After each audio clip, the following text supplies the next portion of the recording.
All right, so we talked about the BK-927. Now let's talk about the BK-929 audio extractor.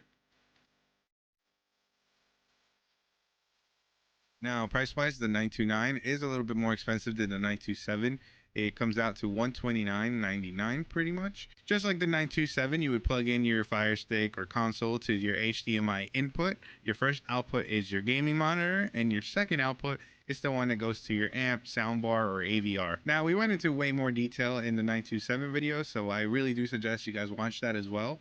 But the main reason you want to use this is, let's say you're using a console and you're using a gaming monitor that has no speakers. This allows you to send that audio from your gaming console to a nice amp or a soundbar and still continue to use your gaming monitor and all the features that your console has: 4K 120 Hz, VRR, HDR, etc. A lot of soundbars, especially if you bought soundbars 3 years ago, even 2 years ago, or older than that, they don't support 4K 120 Hz, or they're lacking some other features like VRR, and you don't want to lose that functionality. Now, I know that some soundbars do have HDMI pass-through, but like I said, those devices don't tend to have all the features unless they're the newer, more expensive soundbars.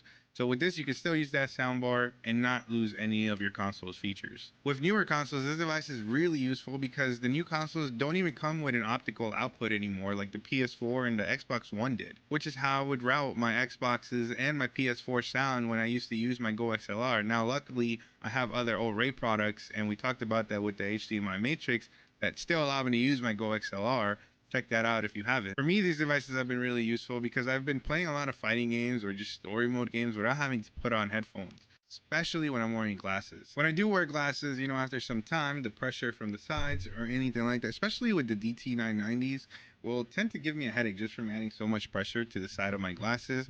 Or even things like when you wear IEMs, wearing IEMs for a very long time can give you ear fatigue, and that's just been affecting me a lot. So I tend to keep my headphone usage to FPS shooters or whenever I am playing with friends. That way I can hear them better. Like I mentioned in the 927 video, the main difference with the 929 and the 927 is that the 929 supports eARC output. Apart from that, all the other functionalities are pretty much the same thing, except that the 929 does not have the ED-ID switches, so you cannot force out a specific sound format if for some reason your console is not detecting that you have 7.1 or whatever audio format it's not detecting. You got to rely on the software inside there to auto switch it. It's also very compact, as here's my iPhone again for comparison. iPhone 13 Pro, nothing crazy, not the Max or anything like that. Very small device. You can hide it away really easily. All right, now let me show you guys the example that I have with this device working on my gaming monitors and the mini soundbar that I have installed behind them.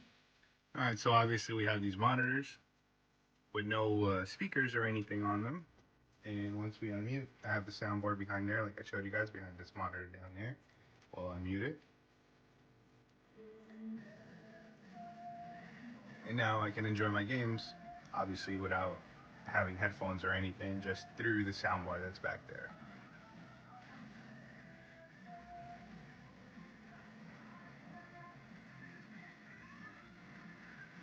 So remember guys, if your soundbar says eARC input for the HDMI input, you want to get the 929, okay? The 927 works if it just says HDMI in.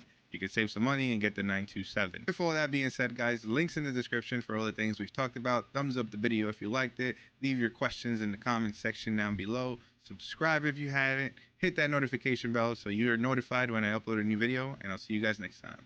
Peace.